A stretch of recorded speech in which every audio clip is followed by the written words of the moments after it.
When you start going up to the level where you're doing, especially back then, it was much more illegal than it was now. I start doing hundreds of pounds, like whatever.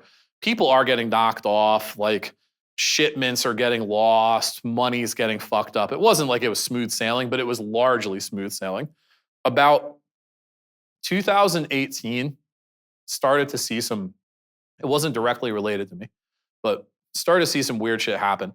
One of my main competitors, he got popped on a state case, and then that case went federal early 2019. He got indicted.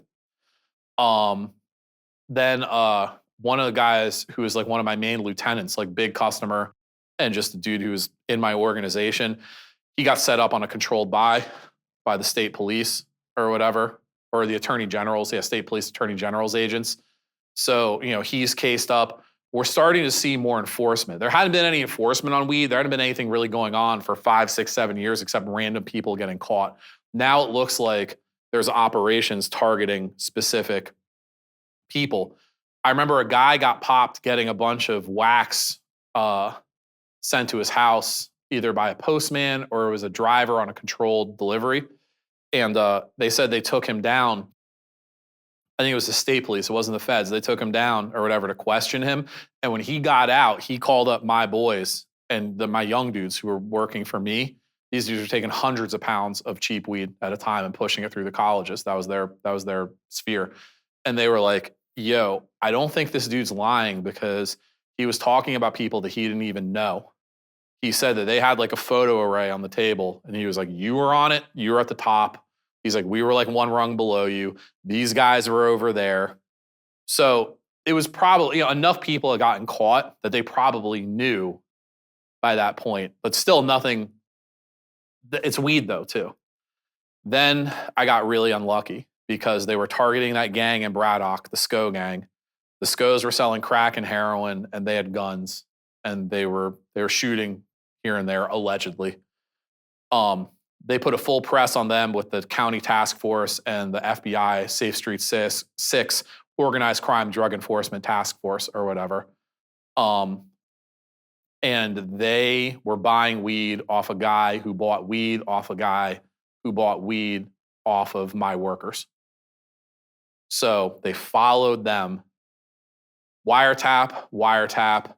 The dude who's my customer talked into the other guy's wiretap. Tracker on the truck that brought them to my Squirrel Hill location, which is where the wholesale came in. The retail was the store. We didn't have hundreds of pounds at the store. The wholesale spot, there would be hundreds of pounds in there, if not more, on any given day. And they clocked our re-up, and then that Friday, driver came, dropped it off. Driver left. They hit the driver right when he got on the parkway. He had $469,475 in cash. Then they came back and hit the spot with a bang search warrant, and we had been under surveillance. They got my workers, and that's when everything started to spiral out. I didn't get popped then. I got away. I knew things were bad. Because once I saw the federal paperwork, I was like, this is going to go federal. 3 weeks later, they indicted all those guys, and they indicted the gang in Braddock together. Everyone got indicted in like a big indictment. I was not indicted. 2.5 years later, enough people had told on me that I had been ratted into the conspiracy, and they indicted me and one other guy who had been there that day. But to give you a brief illustration of how the federal system works, they had me on no wiretaps, no controlled buys, no text messages, nothing. And I was never physically caught with any marijuana or cash on me, ever. I was in front of the trap house, the big stash house that day. I went inside of it, but on video, I just knocked on the window to be let inside by someone else. It wasn't like I, owned the place or whatever, or didn't on record. And I helped someone carry a box of cash, and I shook hands with a bunch of people. That was the extent. If they were just going off of what they had, what they saw of me, that is it. That is all they had. The rest of it was people filling in the blanks for them. And that's why I got indicted.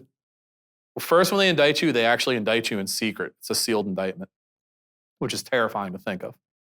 All that like QAnon bullshit, people are so the sealed indictments. That is true.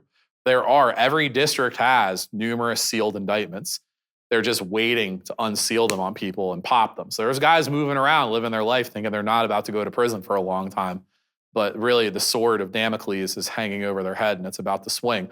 I got indicted July, August of 21. They didn't tell me I was indicted until about 3 or 4 weeks later. My lawyer called me one night. I was smoking a bowl and my wife was watching Real Housewives of the Potomac. And I got a call on my phone. It was from my federal criminal defense attorney. And this is like 2.5 years after everything happened. I knew. I was like, what's up? He was like, I hate to tell you this, man, but you just got indicted. Now, there were 3 separate instances over a longer period of time where the prosecutors were asking you to cooperate. Yeah, which is par for the course for federal stuff, because in federal stuff, most people do snitch.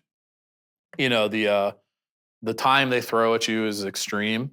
You know, you don't get any breaks on it. There's no parole. The only thing that really gets you out from under a federal mandatory is cooperation. Like, they don't care about like any extenuating circumstances, your health, your family, your prior good deeds, people who might need you. They don't give a fuck. Are you telling or not?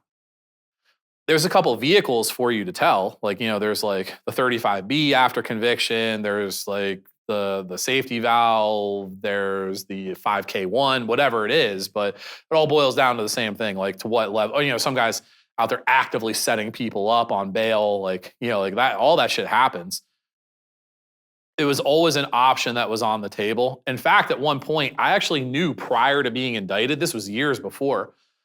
I knew people were telling on me. You know, I had knowledge that people were telling on me. I was aware. I mean, some of it was just common sense, just how things were shaping up and how they were moving.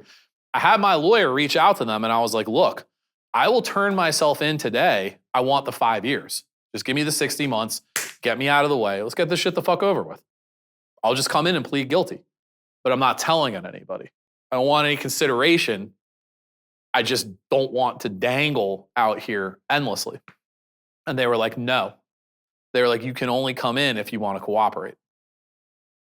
So I was like, man, I went off. I was like, fuck you, fuck you, fuck you. Like, I'm not doing this.